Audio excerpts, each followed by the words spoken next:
Kabar duka untuk kelompok kriminal bersenjata alias KKB Papua. Abraham Met, terdakwa kasus KKB Papua penyerangan Pos Ramil Kisor, Kabupaten Maibrat, Provinsi Papua Barat, meninggal dunia pada Rabu tanggal 2 November tahun 2022. Pengadilan Negeri Makassar telah menjatuhkan vonis 20 tahun dan 18 tahun penjara terhadap 6 anggota KKB Papua terdakwa kasus penyerangan Pos Koramil Kisor, Distrik Aifat Selatan, Maibrat, Papua Barat, dalam sidang putusan pada Selasa tanggal 31 Mei tahun 2022. Dilansir Gri.id dari artikel terbitan Pos Kupang, tanggal 3 November tahun 2022, terdakwa yang divonis 20 tahun adalah Mai, AK, dan RY. Sementara terdakwa MS, AU, dan AI dihukum 18 tahun penjara. Keenam terdakwa ini terbukti melakukan tindak pidana pembunuhan berencana, melanggar pasal 340 Jo pasal 55 ayat 1 pertama KUHP. Kuasa hukum terdakwa Abraham Met, Leonardo IJ mengatakan bahwa keluarga kliennya sok mendapat kabar duka tersebut. Kami dapat informasi, almarhum itu sakit dan dibawa ke rumah sakit, kata Leonardo IJ kepada awak media di Kota Sorong, Kamis tanggal 3 November tahun 2022. Menurut dia, keluarga merasa janggal karena belum ada kejelasan tentang penyebab kematian terdakwa Abraham Met. Oleh sebab itu, keluarga menuntut agar misteri kematian terdakwa harus dibuka secara transparan. Dia meninggal karena apa, atau disebabkan karena apa, itu tidak jelas bagi kami saat ini, tegas Leonardo IJ. Keluarga sedikit kesal lantaran pihak lembaga pemasyarakatan, Lapas Kelas IIB Sorong, Kejaksaan Negeri Sorong, dan Pengadilan Negeri Sorong lamban merespons permintaan keluarga. Dari malam sampai sekarang kami sedikit marah, ancam ribut dulu baru mereka datang dengar apa yang kami sampaikan, ungkap Leonardo IJ. Ia menegaskan, proses sidang yang terdakwa jalani belum selesai. Pihak lapas, kejaksaan dan pengadilan harus bertanggung jawab atas penyebab kematian terdakwa. Kami anggap tindakan ini tidak menghargai manusia. Ini sudah melanggar etika hak asasi manusia, pungkas dia.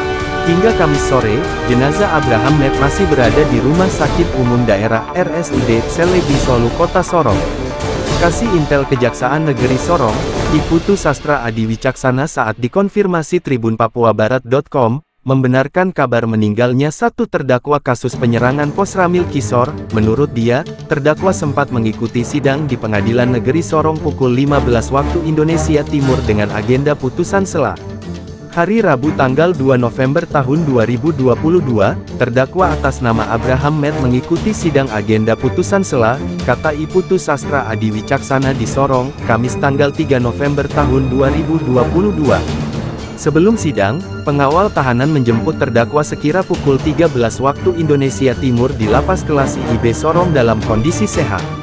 Lalu menuju Pengadilan Negeri Sorong pukul 14.30 waktu Indonesia Timur siang, jelas dia. Setelah mengikuti sidang, pada pukul 16.20 waktu Indonesia Timur pengawal tahanan mengembalikan terdakwa ke Lapas Kelas IIB Sorong dalam keadaan sehat. Dari keterangan warga binaan lainnya, terdakwa sempat bermain sepak bola dan makan malam. Setelah itu kembali ke blok sel masing-masing, ujar dia. Sekira pukul 22 waktu Indonesia Timur, terdakwa jatuh pingsan dan dilarikan ke RSUD Selebi Solu Kota Sorong untuk mendapat perawatan medis. Namun, nyawa terdakwa tak sempat tertolong karena meninggal dalam perjalanan dari lapas ke rumah sakit. Hingga berita ini diterbitkan, belum ada keterangan resmi dari pihak medis atau pihak berwenang terkait penyebab kematian terdakwa Abraham Met. Pihak keluarga korban sudah berada di RSUD Selebi Solu Kota Sorong. Maraknya kasus penyerangan yang sedang dilakukan oleh KKB Papua membuat pemerintah tak tinggal diam.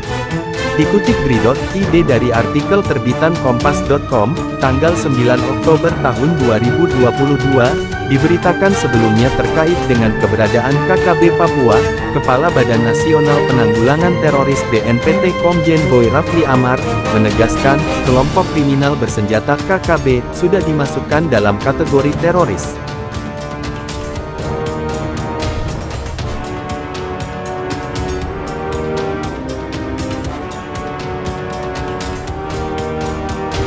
Menurut Boy, aksi yang selama ini mereka lakukan baik terhadap warga sipil maupun aparat keamanan dapat dikategorikan sebagai teroris.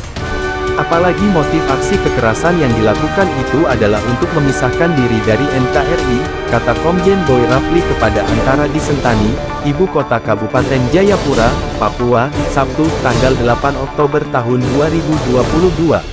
Diakuinya, kejahatan yang dilakukan KKB sudah masuk kategori teroris karena tindakan mereka menyebabkan jatuhnya korban dan menimbulkan ketakutan yang luas di masyarakat.